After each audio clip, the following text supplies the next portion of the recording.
कि अभी मुझे इत्तला मिली है कि इस्लामाबाद में पहले जलसागाह की जगह बदली गई और जगह बदलने के बाद अब हमारा जो जगह बदलने के लिए सामान जो हमारा पड़ा था उसको जाके तरलोल थाने ले गए हैं।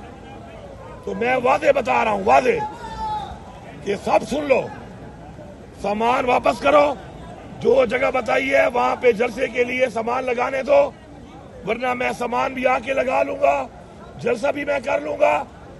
और उसके बाद ये तरलोल थाने वाले तुम्हें जो हुक्म दे रहे हैं ना तुम्हारे बाबे, वो बाबे सुन लें कि उसके बाद मैं तरलोल थाने जाऊंगा ये सामान लेने के लिए। ये मुल्क आपके बाप का नहीं है कि आप यहाँ पर आ जाते हैं और पहले रसीद देते हैं, पाँव पकड़ते हैं। हमारे लीडर का ज़र्फ है कि उसने कह दिया कि हालात ठीक नहीं थे, जलसा कैंसिल कर दिया उसने। अपनी दी हुई रसीद के बाद ड्रामे करते हैं आप। ये मुल्क आपके बाप का है और मैं आपको अब दिखाऊंगा।